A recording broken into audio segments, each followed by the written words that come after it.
3 cadavres retrouvés dans une rivière de Floride confondent les autorités locales. L'enquête piétine. La police et le FBI établissent alors des liens entre cette affaire et le trafic international de stupéfiants et font la lumière sur une conspiration de gens avides à l'extrême et d'une violence impitoyable. Cette affaire plonge toute la ville dans le chaos.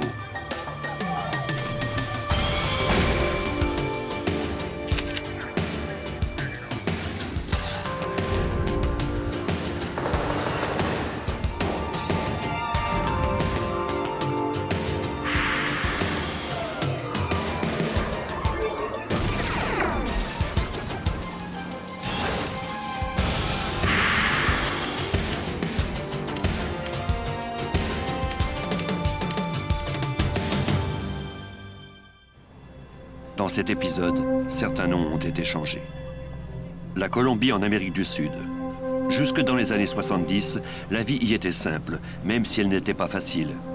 Puis, profitant de la faiblesse de l'économie, le commerce de la drogue prit son essor.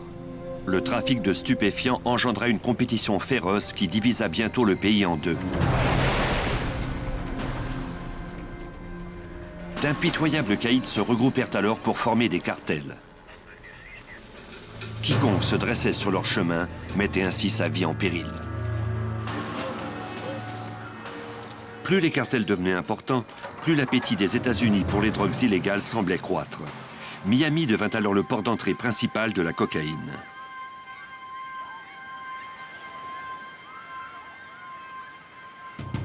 Et avec la drogue, vers les meurtres. On envoyait des assassins colombiens à Miami pour se débarrasser des compétiteurs. On y compta bientôt 3 fois plus d'homicides que dans les autres villes importantes au pays. Miami fut tristement nommée la capitale du meurtre aux États-Unis.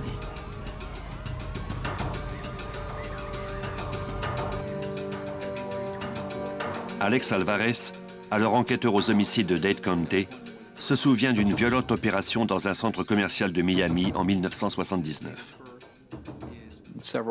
Des trafiquants de drogue avaient acheté une fourgonnette, en avaient recouvert l'intérieur de gilets pare-balles et y avaient pratiqué des trous pour y introduire le canon de leur arme. Ils sont ensuite allés sur un terrain de stationnement pour tuer un individu en le criblant de projectiles. 2 trafiquants de drogue furent abattus et plusieurs innocents blessés.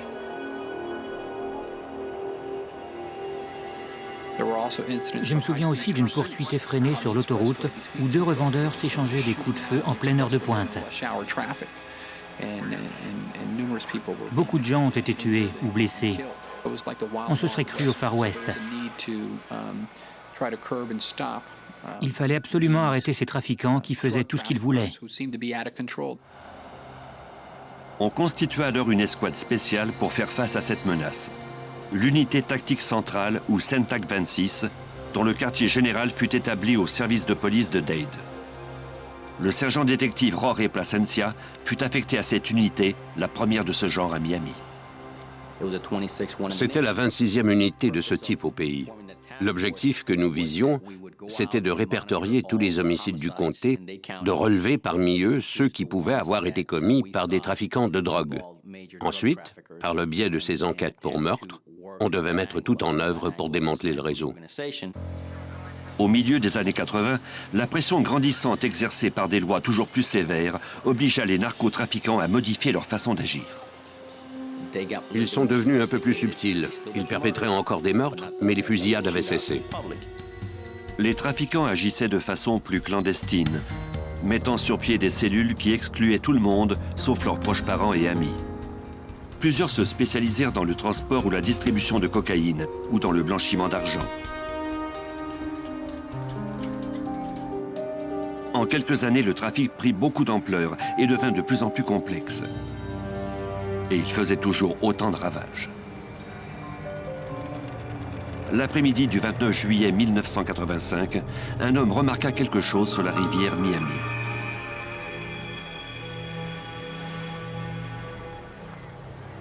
Près de son bateau, un corps flottait dans l'eau.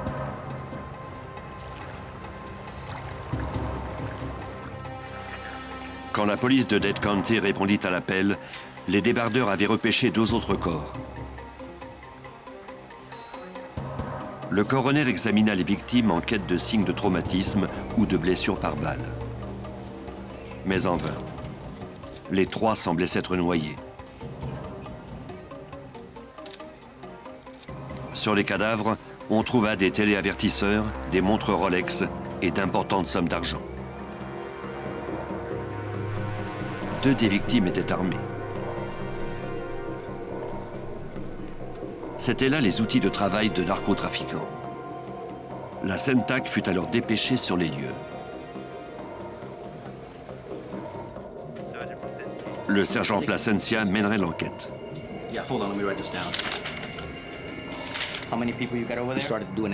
On a ratissé le secteur afin de savoir si quelqu'un avait vu quelque chose de louche ou si les individus avaient été aperçus peu avant leur mort. Mais personne n'avait vu quoi que ce soit. Les 3 victimes étaient des Américains d'origine cubaine. Et 2 d'entre eux avaient un casier judiciaire pour des délits mineurs. La noyade demeurait la cause officielle du décès, mais on ne savait pas comment ces types en étaient arrivés là, ni pourquoi. L'inspecteur Alex Alvarez devait trouver une piste. Nous avons examiné divers casiers judiciaires, puis contacté la Drug Enforcement Administration pour voir si ces types étaient connus pour leurs activités criminelles. Les agents de la DEA ne connaissaient pas ces hommes, mais ils fournirent toutefois un bon tuyau aux enquêteurs.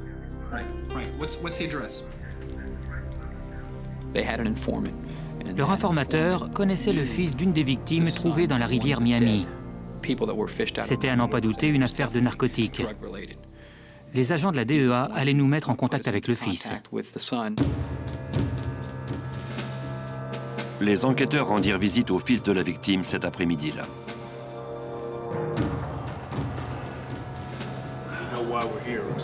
Il semblait d'accord pour dire ce qu'il savait et ainsi contribuer à résoudre l'énigme de la mort de son père.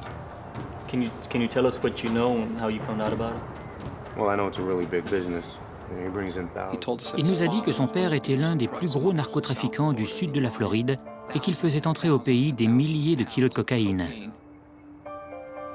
Well, I know last Saturday he said he was going out. Il ajouta que l'équipe de son père utilisait de vieilles embarcations d'acier pour le transport de stupéfiants, car celles-ci attiraient moins l'attention que les gros yachts. Toujours selon lui, les narcotrafiquants construisaient de fausses cloisons sur leurs bateaux, derrière lesquelles étaient cachés des centaines, parfois même des milliers de kilos de cocaïne. Le seul moyen pour les douaniers de trouver la drogue aurait été d'utiliser un chalumeau.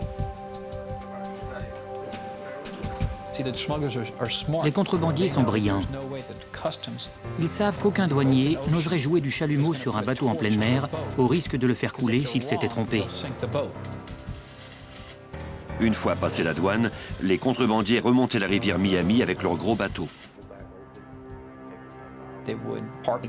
Ils le laissaient dans une marina pendant quelques jours pour s'assurer qu'il n'était pas surveillé. Puis, convaincus qu'ils ne couraient plus aucun risque, ils déchargeaient leur cargaison en pleine nuit. Ils acheminaient ensuite la drogue vers divers points en Floride à l'aide de fourgonnettes. Le fils avait reçu la visite de 2 amis de son père qui étaient sur le même bateau que lui la nuit de sa mort. Selon eux, des hommes portant l'uniforme de policier leur avaient tiré dessus. Les tireurs avaient jeté les 6 hommes de l'équipage par-dessus bord et ils étaient partis avec 450 kilos de cocaïne. Et chaque kilo valait environ 60 000 $. La valeur nette de la cargaison devait approcher les 27 millions de dollars. Et ce n'était pas le prix de revente dans la rue qui, lui, devait représenter 2 à 3 fois ce montant. Le fils donna le nom des 3 membres de l'équipage qui avaient survécu. Il ignorait toutefois comment les joindre.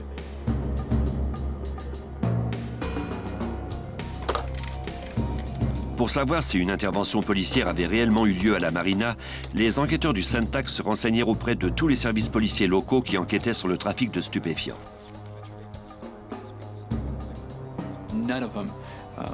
Aucun des services n'avait mené d'opération dans le secteur où le crime avait été commis. J'ai dû écarter l'hypothèse d'une intervention policière. Selon moi, les assaillants étaient des types déguisés en policiers. En outre, à cette époque, il y avait eu d'autres cas où des criminels déguisés en policiers s'étaient emparés de l'argent ou de la drogue de narcotrafiquants. Pour valider le récit du fils de la victime, les enquêteurs se rendirent à la marina où l'attaque avait eu lieu. Ils interrogèrent le gardien qui était de service cette nuit-là.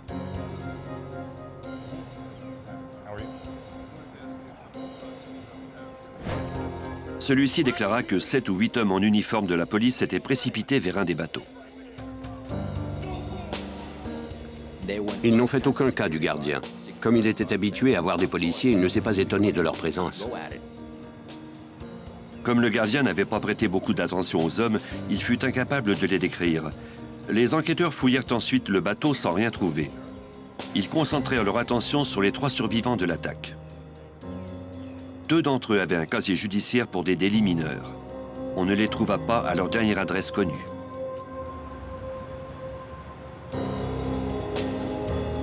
Le lendemain, les agents du SENTAC eurent l'intuition que les survivants assisteraient aux funérailles d'une des victimes.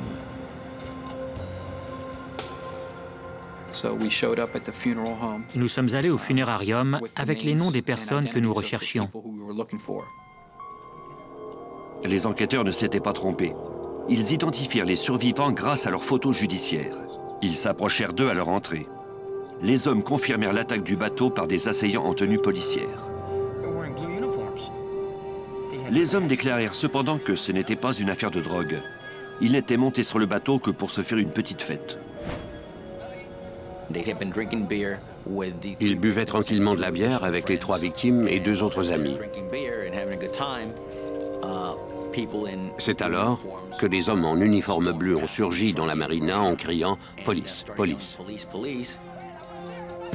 Les assaillants fondirent sur eux.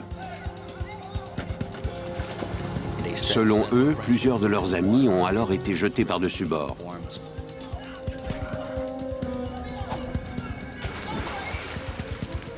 En quelques minutes, les 6 hommes se retrouvèrent dans les eaux de la rivière. Seulement 3 d'entre eux parvinrent à nager jusqu'à la rive.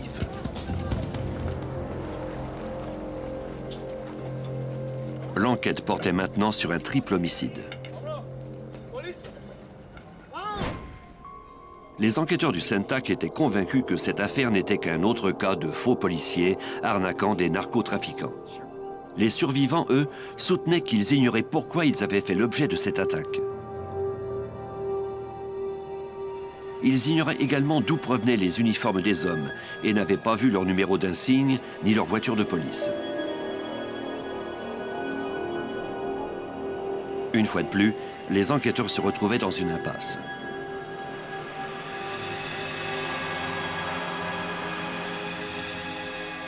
L'enquête piétinait quand le FBI proposa son aide aux policiers. Voici l'agent spécial Robert Martin. Presque au même moment où commençait l'enquête pour homicide relatif aux 3 corps repêchés dans la rivière Miami, un informateur du FBI nous a parlé de policiers mêlés à des coups montés. Il nous a fourni les noms de ceux avec lesquels il avait parlé. L'enquêteur Alvarez reçut alors un appel inattendu d'un agent des services secrets. Il voulait nous rencontrer car il croyait connaître le mobile de ces homicides et il disposait aussi d'autres informations. En faisant certaines déductions, il en était venu à croire que notre affaire était reliée à un crime dont lui avait parlé Armando Hun, son contact. Selon l'agent secret, Armando Hun travaillait dans une boîte de nuit et il avait des liens étroits avec un groupe de policiers corrompus qui s'attaquaient aux trafiquants de narcotiques de la région.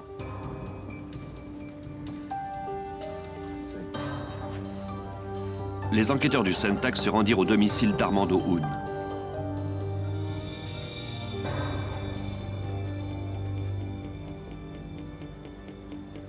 Mais celui-ci ne voulait pas coopérer.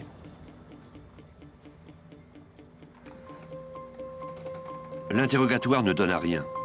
Un des amis d'Armando serait liquidé avant qu'il ne se décide à parler.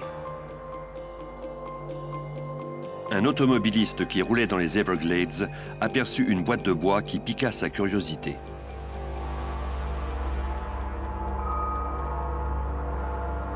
Il se gara pour aller l'examiner de plus près. Horrifié, il constata qu'elle contenait un cadavre. Il téléphona à la police.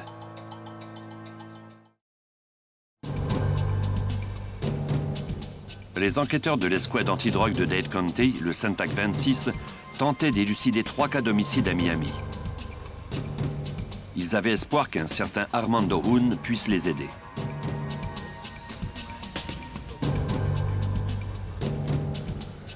Son employeur et ami avait été trouvé assassiné en plein cœur des Everglades. Luis Rodriguez, le propriétaire d'un club du quartier cubain de la Petite Havane à Miami, avait reçu plusieurs projectiles à la tête, puis on l'avait mis dans une boîte qui s'ouvrait d'elle-même, livrant ainsi un spectacle sinistre.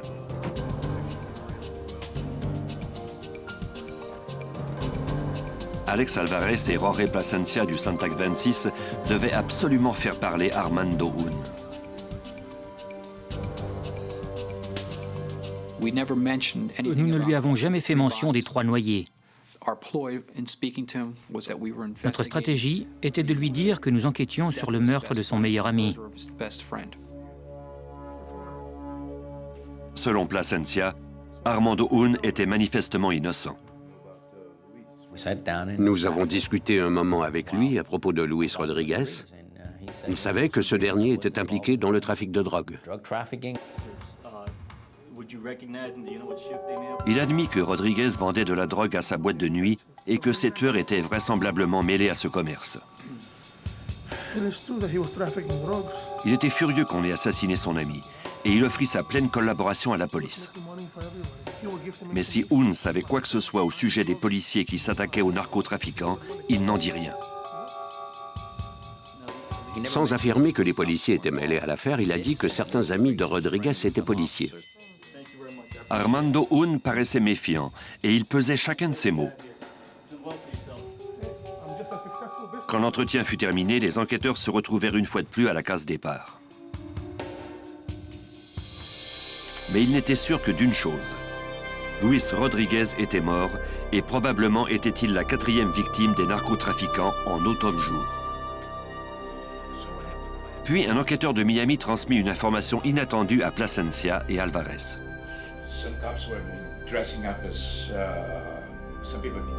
Il leur dit que Luis Rodriguez avait déjà été informateur pour lui. L'enquêteur avait appris de la bouche de Rodriguez que des individus déguisés en policiers arnaquaient des trafiquants de drogue et qu'ils avaient commis des meurtres. L'enquêteur avait connu Luis Rodriguez par l'entremise d'un patrouilleur nommé Marco Ribera. Je lui ai dit, j'ai besoin que vous organisiez une rencontre entre nous et cet agent le plus vite possible. Dites-lui que nous enquêtons sur le meurtre de Luis Rodriguez. Cela devait être la raison officielle de cet interrogatoire. La rencontre devait avoir lieu au service de police de Miami le soir même. Ribera patrouillait la nuit dans le secteur numéro 60, le quartier de la Petite Havane. Il confirma que Rodriguez lui avait transmis des informations à l'occasion. Il se mit ensuite à parler des noyades de la rivière Miami. Il a fourni quelques renseignements sur les 3 cadavres repêchés dans la rivière. Selon lui, les victimes avaient volé la drogue. Quand le propriétaire s'en était aperçu, il les avait fait tuer en les faisant jeter à l'eau et ils s'étaient noyés. Selon lui, aucun policier n'était mêlé à l'affaire. Le fait qu'il nie aussi vigoureusement l'implication de policiers semblait suspect, d'autant plus que personne n'avait même fait allusion à ce crime. Les enquêteurs mirent le patrouilleur à l'épreuve. On lui a demandé de reprendre son histoire. Or, après cet entretien, il nous est apparu que sa version finale divergeait de sa première version des faits. Quelque chose ne collait pas. Ribera disait tenir cette histoire d'un autre informateur. Les enquêteurs demandèrent à être mis en contact avec l'informateur en question.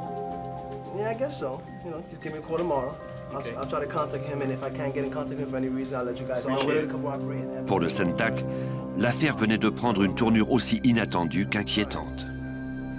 Cet agent de police, qui avait fait le serment de faire respecter la loi, semblait cacher quelque chose.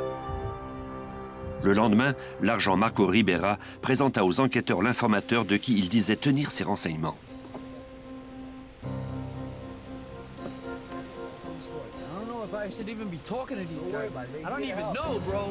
Ribera soutenait que son informateur pourrait prouver que le crime avait été perpétré par des trafiquants colombiens et non pas par des policiers de Miami. Mais l'informateur avait du mal à se souvenir des détails de l'histoire. Selon l'enquêteur Alvarez, Ribera dut aider son informateur à maintes reprises à se rappeler les faits. L'agent devait constamment le corriger. Non, non, c'est arrivé comme si. Et parle-lui donc de ça. Visiblement, il comblait les trous de mémoire de cet homme qui l'avait entraîné à dire telle et telle chose. Il devenait évident qu'il cachait quelque chose. Les manigances de Ribera mettaient les enquêteurs face à un problème plus sérieux. Si les auteurs de ces crimes étaient vraiment des policiers de Miami, la plus grande prudence s'imposait. C'est le genre de problème pour lequel nous ne sommes pas vraiment entraînés. Nous n'enquêtons pas sur les affaires internes, sur des policiers. Ce n'est pas notre rôle. Or, nous avions la responsabilité de résoudre ces meurtres. Et s'ils avaient été commis par des policiers, nous n'avions pas le choix que de nous en occuper. Il nous fallait donc travailler différemment. Les enquêteurs du CENTAC devaient faire preuve de la plus grande circonspection. Pour se prémunir contre les fuites, ils demandèrent aux chefs de police de faire disparaître leurs dossiers personnels. On a fait l'impossible pour protéger notre identité. Tout document qui portait notre nom a été rangé sous des noms différents pour qu'on ne puisse pas savoir qui nous étions ni où nous habitions. Si nous enquêtions sur eux, ils allaient forcément tenter de savoir qui nous étions. On a donc érigé tout de suite ce mur de protection entre eux et nous. Une fois ces précautions prises, les agents du CENTAC ouvrirent leur enquête sur les patrouilleurs de nuit de la Petite Havane, comme l'agent Ribera.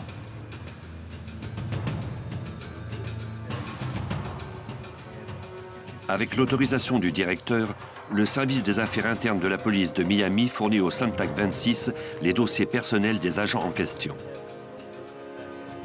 Les enquêteurs concentrèrent leurs recherches sur un groupe d'agents en particulier, tous embauchés assez récemment, à un moment où la ville traversait une crise.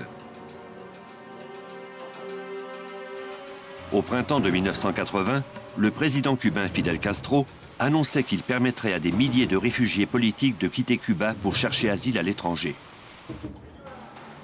Les États-Unis acceptèrent d'en recevoir 3500. Puis, soudainement, Castro leva l'interdiction d'amarrage de navires américains dans le port de Mariel, en vigueur depuis plusieurs années. Cet événement allait avoir des répercussions majeures sur les États-Unis. Plus de 120 000 réfugiés cubains affluèrent vers la Floride. C'était beaucoup plus que le permettaient les capacités d'accueil de Miami.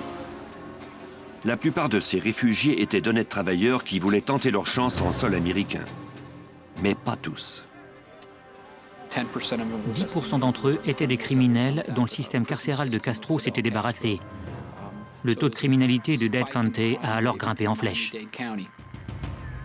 Pour endiguer cette hausse du taux de criminalité, la ville dut engager 400 nouveaux cadets en 3 ans. Plutôt que d'engager les meilleurs candidats, ils prenaient à peu près n'importe qui. Plutôt que d'embaucher les candidats de qualité, des effectifs alors rares, ils ont opté pour la quantité. Le CENTAC 26 commença alors à surveiller les patrouilleurs là où ils se rencontraient. À l'évidence, leur train de vie était largement au-dessus de leurs moyens. On soupçonnait Ribera d'être le chef de la bande. Armando Garcia s'était récemment associé au propriétaire d'un centre de conditionnement physique. Osvaldo Coelho, lui, venait de prendre sa retraite de la police. Or, il n'avait que 30 ans et il conduisait une Lotus d'une valeur de 100 000 $. il était facile de suivre à la trace leurs dépenses excessives. Malgré tout, les enquêteurs ne disposaient pas de preuves formelles. Si ces agents étaient les auteurs de 3, sinon 4 meurtres pour lesquels on les soupçonnait, ils pouvaient tuer de nouveau.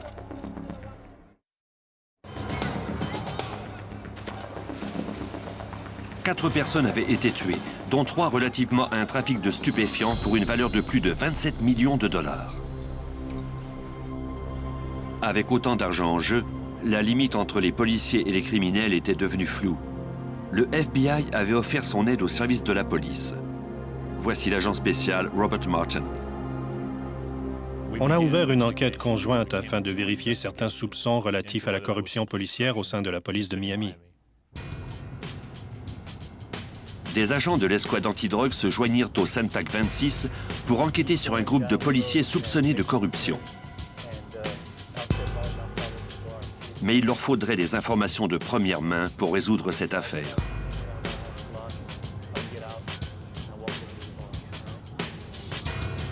Ils espéraient obtenir des indices d'un informateur de la police, Armando Hun.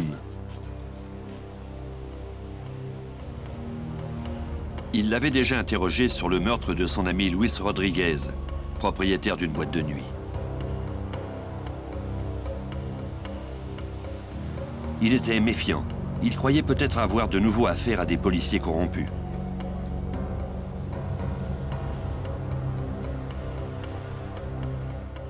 J'ai dit à Armando, regardez ces photos et dites-moi qui vous reconnaissez.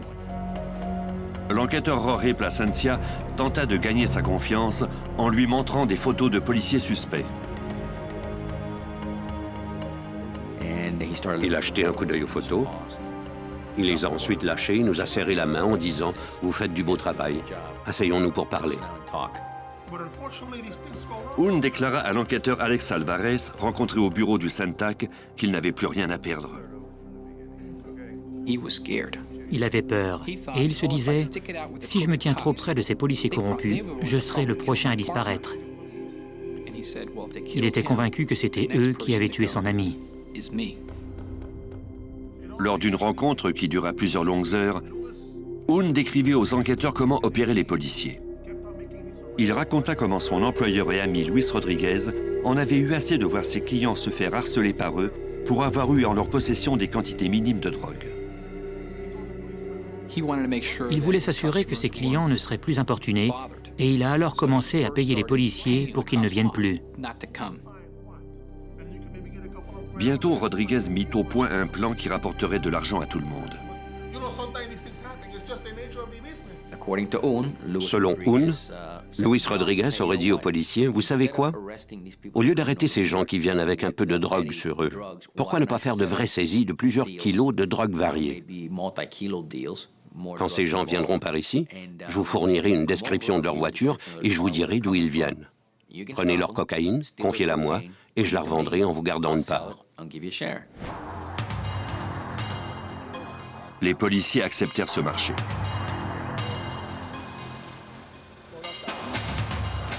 Ce qui a rendu cette entente possible, c'est que ces agents avaient grandi parmi les gens du monde de la drogue et qu'ils les connaissaient bien. C'est un des facteurs qui les a poussés à commettre ces crimes. C'est l'agent Marco Ribera qui était à la tête des opérations de saisie de stupéfiants. Le plan semblait parfait. Comme les trafiquants ne risquaient pas de rapporter les vols pour ne pas s'incriminer eux-mêmes, Rodriguez obtenait toujours facilement leur argent.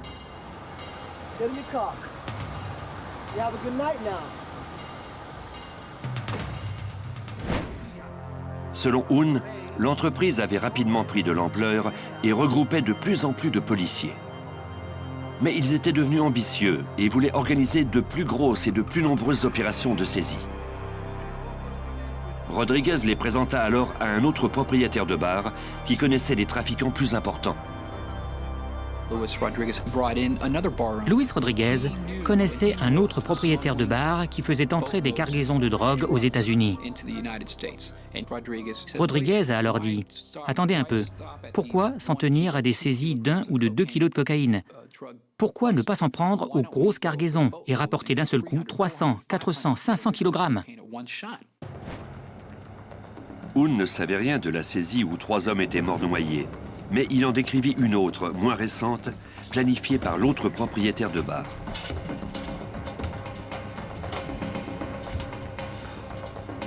Les policiers s'étaient glissés à bord d'un bateau en pensant le trouver vide pour la nuit.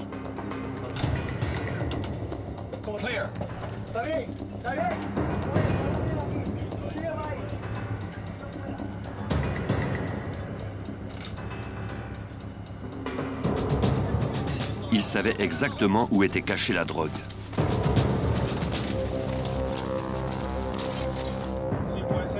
Mais pendant qu'ils vidaient le bateau, ils constatèrent que la climatisation était en marche. Ils soupçonnèrent que l'équipage était encore à bord.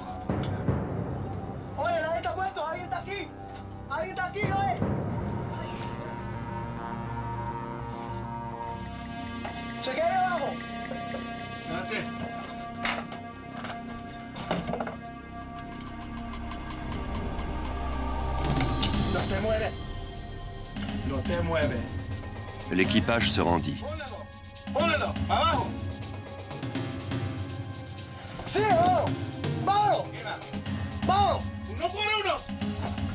Les policiers se débarrassèrent de l'équipage de la même façon qu'ils le feraient la fois suivante.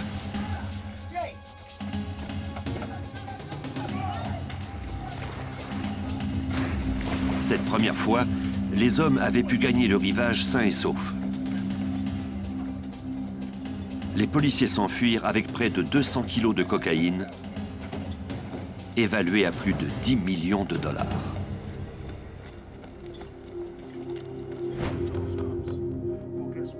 Armando Hun fournit les noms des agents impliqués, ceux-là même que le Syntac gardait sous surveillance. Les enquêteurs s'attendaient toutefois à ce que la Cour mette en doute la crédibilité de leurs témoins. Le jury n'allait pas croire Armando Hun, un trafiquant de narcotiques avoué, contre une dizaine d'agents de police respectés. C'était impossible, il nous fallait plus de preuves que ça. Ils avaient besoin des aveux enregistrés des agents qu'ils soupçonnaient.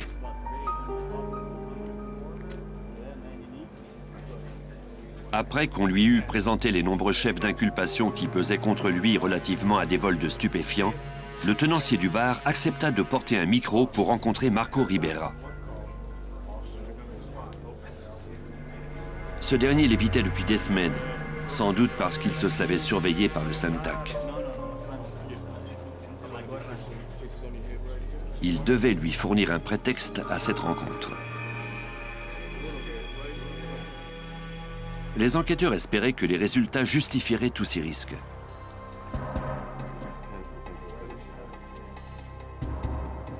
Ils se tinrent prêts dans un immeuble en face du bar et y envoyèrent leur informateur. À l'approche de Ribera, l'unité de surveillance alerta le service d'urgence au sujet d'une dispute de bar fictive.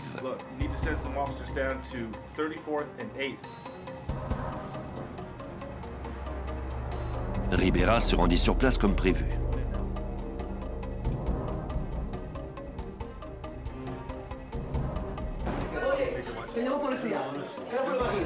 Ribera entra, mais ne vit aucun signe de dispute. L'informateur s'approcha de Ribera. Il prétendit avoir reçu une citation à comparaître du bureau du procureur et être venu lui demander conseil. Ribera avait mordu à l'hameçon, mais refusait de parler en public.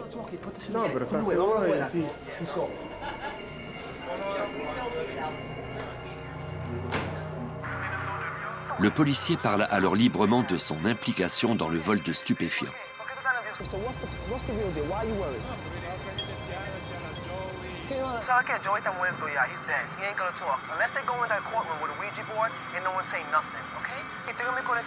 Ribera ignorait qu'il était sous écoute.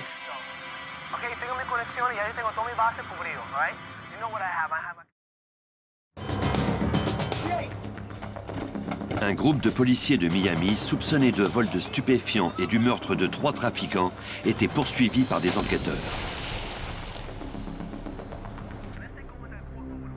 ceux-ci parvinrent à enregistrer une conversation compromettante de l'agent Ribera, le chef de la bande, alors qu'il parlait des vols, des narcotiques et de ses complices. L'enquêteur Alex Alvarez. Nous avions une preuve clé, puisqu'il s'agissait de l'agent lui-même décrivant ses opérations et nommant ses complices. Le bureau du procureur de Miami fit l'écoute de l'enregistrement. L'assistant du procureur, Russell Killinger, était d'avis que pour convaincre le jury de l'implication de policiers dans des meurtres et des vols, il faudrait lui présenter le plus de preuves possible. L'enregistrement constituait un bon début, mais il fallait trouver des preuves de l'implication des autres agents. Armando Hoon pourrait sans doute contribuer à en amasser. Nous voulions que Hoon porte un micro lorsqu'il rencontrerait les autres policiers. Nous voulions qu'il les amène à avouer leurs crimes d'eux-mêmes. Équipé d'un micro, Hoon rencontra les agents Marco Ribera et Armando Garcia, prétendant que des enquêteurs lui posaient des questions au sujet des pillages de bateaux. Ils le sommèrent de ne rien révéler. Ribera jura que le Santac n'avait aucune preuve contre eux. Listen, they all over me, man. That's what I'm trying to tell you. They all over me. They all over everybody. It doesn't matter. They ain't got nothing. They don't have a damn thing on us. I don't want you guys to be seen. Mais la tension montait. Les policiers soupçonnaient Hoon de porter un micro. Cette altercation coupa court à toute tentative d'enregistrement. Mais les enquêteurs n'allaient pas abandonner. Nous avons alors décidé d'élargir davantage l'enquête en citant à comparaître les témoins devant un grand jury. On a aussi assigné les banques pour qu'elles fournissent les relevés bancaires et financiers. Les enquêteurs se mirent à comptabiliser les actifs des suspects, y compris la somme que contenait le coffre bancaire de Marco Ribera. Celui-ci contenait plus de 260 000 $ en argent liquide, soit 10 fois son salaire annuel. Tout comme Ribera, les autres policiers avaient laissé derrière eux des traces compromettantes de leurs dépenses. L'argent leur brûlait les mains. Ils dépensaient de façon inconsidérée. Ils s'achetaient des voitures de 30, 40, parfois 50 000 $ et les payaient en liquide. Des maisons à plus de 200 000 $ comptant. C'était la même chose avec l'ameublement. Et pourtant, ils ne gagnaient que 30 000 $ par an. Nous avions d'énormes preuves. Les rapports financiers, ajoutés aux conversations enregistrées, formaient une preuve suffisante pour l'émission des mandats d'arrêt. En 1985, 2 jours après Noël, le Santac 26, aidé du service de police de Miami et du FBI, effectua les arrestations de 6 policiers dont le chef de la bande, l'agent Marco Ribera. L'agent Armando Garcia fut lui aussi arrêté sans problème. Osvaldo Coelho et Emilio Rey se rendirent quelques jours plus tard. Le procès s'ouvrit le 29 septembre 1986. Les procureurs étaient confiants de remporter leur cause. Nous sentions que ça se passerait bien. Nous avions réuni la majorité des preuves que nous avions espéré présenter.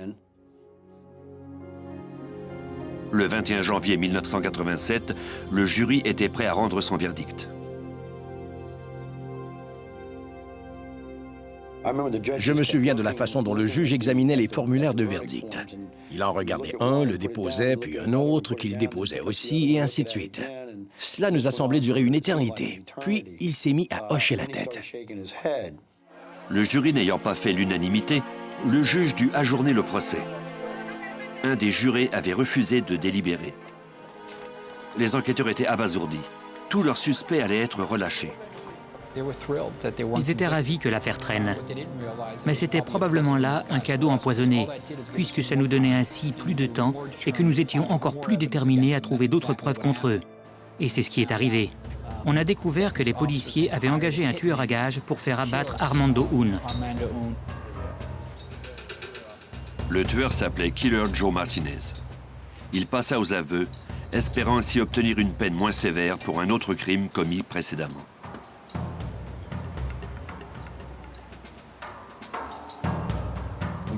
Nous l'avons fait comparaître.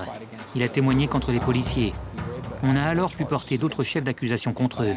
Le dossier de l'accusation était de plus en plus solide. Ils ne pouvaient plus nous échapper. Ils ont alors commencé à plier, puis ils en sont venus à collaborer. Confronté au dossier en béton des procureurs, l'agent Marco Ribera finit par passer aux aveux. Il avait entraîné quelques 60 autres agents de police de Miami dans diverses activités criminelles. Malheureusement, Osvaldo Coelho et Armando Garcia avaient fui Miami. 5 mois plus tard, un informateur du FBI déclara savoir que Coelho se cachait aux Bahamas. Le FBI demanda alors l'aide de la police des Bahamas. Ils allaient aider à débusquer Coelho. Ce dernier était recherché pour avoir pris part à d'importants vols de cocaïne à Miami. Il disposait d'un large réseau d'amis auprès de qui il pouvait s'adresser.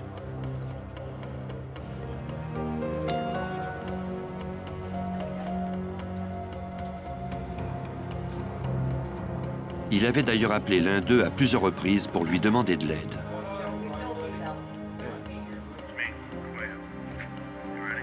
Yeah, I can help you. What do you need? Mais Coelho ne savait pas que cet ami avait déjà été approché par le FBI et qu'il travaillait comme informateur.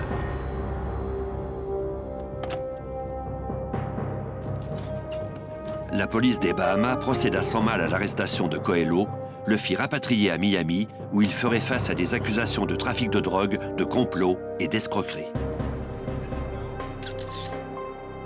Armando Garcia était le dernier des policiers corrompus encore en liberté. Le 8 janvier 1989, le FBI ajouta le nom de Garcia à sa liste des 10 fugitifs les plus recherchés. Certaines informations laissaient croire que Garcia avait fui en Amérique du Sud, mais on ne savait rien de plus. L'agent spécial Robert Martin menait l'escouade chargée de retrouver le fugitif.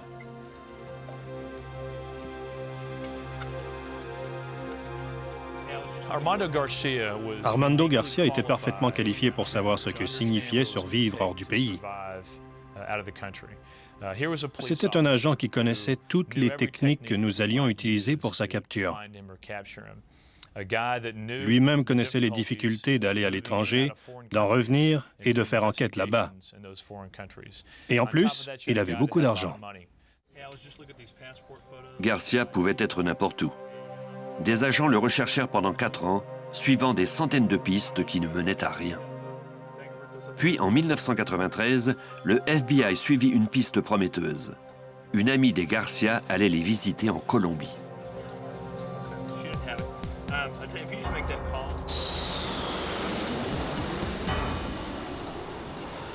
Les agents firent prendre cet ami en filature par la police colombienne jusqu'à un appartement de Cali où ils soupçonnaient Armando Garcia d'habiter. La police nationale colombienne a installé quelques unités de surveillance 24 heures sur 24. Les agents attendraient de pouvoir identifier quiconque sortirait de là ou se baladerait avec elle.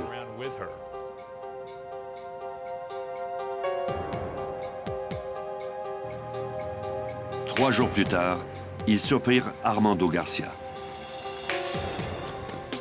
Il ne portait pas d'armes.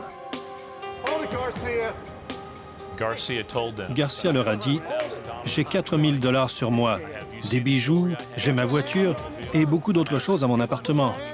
Prenez tout et laissez-moi partir. » Et pour reprendre les mots des policiers colombiens qui sont venus témoigner à Miami, ils lui ont répondu « C'est toi, le policier corrompu, pas nous. » Le dernier des principaux suspects, Armando Garcia, plaida coupable de trafic de stupéfiants, d'escroquerie et d'évasion fiscale et écopa de 25 ans de prison. À l'issue de cette affaire, 17 policiers avaient été reconnus coupables de vol de narcotiques. C'était la plus importante affaire de corruption policière de l'histoire de la Floride. À la suite de ce scandale, la police de Miami forma sa propre unité d'enquêteurs qui cibla une centaine d'autres agents. Ils ont visiblement souffert de la couverture médiatique et des arrestations de leurs agents. Mais ça les a rendus plus forts. Le fait d'éliminer les mauvais agents met davantage en relief les bons.